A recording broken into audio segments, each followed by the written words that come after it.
What's going on YouTube? Heylow here, bringing you an all-new Total War Warhammer 2 1v1 matchup. So today we're going to be playing some Tomb Kings versus the Lizardmen in a quick battle. Let's dive into the compositions here. Right off the bat, we're going to have Grand Hierophant Ketep on a horse. He's going to be rocking incantations of Cursed Blades, Protection, as well as Righteous Smiting. His item is going to increase an ability recharge, so if they go for like a caster or a Slann, it's going to make their abilities take longer to use. And you can try and interrupt some of their synergies there like that by using a bunch of these cheap spells just to buff up your units across the line. Infantry is going to consist of 2 Skeleton Spearmen as well as 4 units of Tomb Guard with Halberds. They're going to be providing some of the AP anti-large with some basic chaff troops up front to break the charge. Out on each flank, we're going to have a unit of Skeleton Chariots as well as 2 Nehekar Horsemen to disrupt the infantry line, try and bowl through things, provide some mass. So over here for the Lizardmen, we are going to have some skink cohorts on each flank with the core of Saurus warriors, a few with shields, some without. Cavalry contingent of Cold One Spear Riders, as well as some Horned Ones, and 2 units of Chameleon Skinks out on his left flank. His lord is going to be a Slann Mage Priest Lord of Light. He is going to be rocking Boss Protection as well as Net of Amantok, and he's going to have a Saurus Scar Veteran on a Carnosaur. So, let's get going. Okay. Right off the bat, seeing that his cavalry is all on his hard right flank, we're going to start reorganizing a little bit with our infantry to try and meet this wide engagement front, and we're going to shift over all of our Nehekar horsemen and skeleton chariots to start trying to pick apart some of these skin cohorts and Saurus warriors out on the flank. So we are going to be pushing in and trying to pop some shots on his Saurus Scar Veteran, but our opponent is going to see that and start doing some little bits of dodging here just to juke out some of those artillery shots. So we're going to be switching targets and going straight in after the Slann Mage Priest. Easiest target to try and focus, try and cut down on his casting abilities. And you can see there, even with the missile resistance, a substantial amount of damage going in. So right away on the left flank, Chariots coming through and bowling through the Skinks.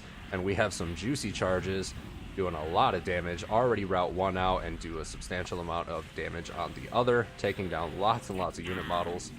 But Nehekar horsemen as well, bowling through the Saurus warriors to disrupt some of those lines while the chariots come in to back it up. Opponent here bringing his Saurus Scar Veteran in to try and intercept, but fortunately because of the high amount of models in all of these units, we're going to be just kind of slipping away with pretty low casualties, so to speak. Right side is going to be getting a little bit wrapped. He's trying to come around with some Horned Ones, try and get into some of our constructs, maybe go after Ketep. But as you can see, we've pretty much destroyed his left flank, and there is a whole lot of chaos going on in the middle here, trying to figure out how he wants to react to this massive amount of chariot and cavalry flanking. But he does net the Nehekar horseman here. We put Naru's incantation for some Fizz resist so we can try and get those guys out of there away from the cav. And we are going to send in the Necrosphinx as a little bit of like a distraction unit. So we're going to get him nice and blobbed up here so we can continue to chip away at his Slann Mage Priest. We don't really need the Necrosphinx very badly. We've got plenty of anti-large infantry that'll hold up well in these engagements dealing with Skinks. And we should be able to take down the Saurus warriors with like the chariots and cavalry. And then the blob here is just going to be to hold them up and keep these engagements positive for us. Chariots going through and bowling through the Skinks, breaking that right flank some more. More shots going on. Slann Mage Priest is down to 2300 HP, so we're doing a pretty solid job. The weaker Nehekar horsemen are just going to go out, and we're going to start putting them on mop-up duties, going after the skink cohorts and whatnot. Another shot going in, dropping him from 2300 to 1700. Nice chunk of damage there. Ketep continuing to pop his little buffs on particular units here and there. Boss Protection going down in the AoE on a bunch of these units, but we do bait him into a very tight corner here, and a Sandstorm goes off from Ketep to do a nice chunk of damage on all of these clumped up units. Nothing too amazing, but that's probably the best value you're going to get out of that thing. Opponent here counteracting with his Banishment, but does end up missing some of the units, and it veers off. Horned Ones coming in to try and get on our Skeleton Chariots, Saurus being pretty much mopped up at this point.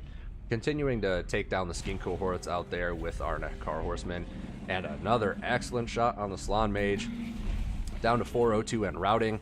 Opponent brings his Saurus Scar Veteran to try and take down my Bone Giant at this point. Very good call for him, but he is going to be veering off because we are pulling the Tomb Guard in, and we do cast Incantation of Cursed Blades to give him the extra weapon damage and AP. So they're going to be doing some pretty substantial chip damage if he stays in combat and he runs. Bone Giant here, not going to get too distracted by the blobs. Going to try and get that final shot in on that Slann Mage. And there it is. Golden shot. But yeah, Slann Mage is now done for, and he just has his Carnosaur left for his characters and his leadership. So chariots and cavalry, not super useful at this point. Mostly just going to be on mop-up duties, going after skinks, breaking up some of the formations. All that's really left here is to deal with the remainder of his Cold One Cav, which has been rampaging, excuse me, into Tomb Guard with halberds, and they have been doing a phenomenal job at taking down his Cav. So far looking very good for us. Carnosaur trying to find some good opportunities, but everywhere he goes is supported by some anti-large infantry.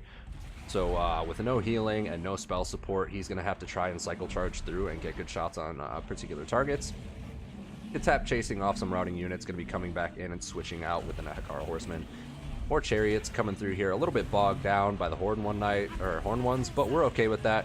We leave those guys in combat for a bit to try and keep them sustained in the Tomb Guard engagement, but when they're done rampaging because of Cold-Blooded, we're going to try and pull those guys out.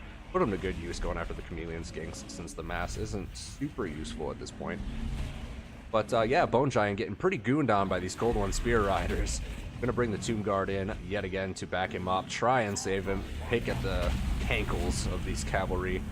Sandstorm going down here, really nice, doing a pretty substantial amount of damage to the Saurus as well as the Cold One Spears.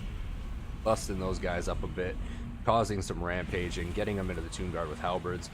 Perfect opportunity for us to take down what remains of the mobility here for the Lizardmen.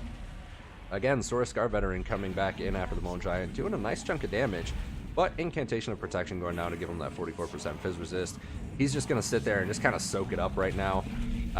He's our little distraction. And then we pop Incantation of Cursed Blades to give the Tomb Guard at his heals the extra damage. So he's going to sit there and be our sponge while the damage comes in from our Tomb Guard. And it's not looking too good for our opponent so far. A lot of his units are being chased off by skeleton chariots and Nehekara horsemen. Chameleon Skinks here holding their own against what's left of this unit because it is very weakened. But pretty much all set. Most of the units are shattering at this point, and once we break out a few of these extra outliers, that should be enough to tip the balance of power in our favor and rout out the Saurus Scar Veteran. So yeah, good game so far. Opponent did a very good job attempting to answer a lot of my tools, but we got some really good work out of our chariots and Nehekara horsemen. He just wasn't really able to answer it because his cavalry was so invested on one flank that it wasn't able to defend his far side from my chariot play. But yeah, opponent continuing to try and pull something off here, get that Scar Vet in to maybe take the Bone Giant down, maybe get some good hits on Kitap, and try and tip that balance of power back in his favor. Maybe some of his units will return from routing, but not looking too hot right now, as all of our heals going off here for our units, and then the Summon Ushabti tips the balance of power just enough in our favor that it causes the chain rout. So yeah, GG to my opponent. Really good game. Enjoyed it very much. Got a lot of good use out of the Nehekara horsemen and the skeleton chariots. Bone Giant picking up 2 chevrons here from sniping out the Slann Mage Priest. Doing a very good job. But yeah, Necrosphinx, usually not what you would consider a throwaway unit, but at the point we were at taking his lord down, he just had the Carno, and we had plenty of anti-large here to defend the Bone Giant with. And the Necrosphinx did a good job of getting them blobbed up with like a big distraction unit so we could get some good value out of our AoE sandstorms. But yeah, hope you guys enjoyed, and I will see you next time.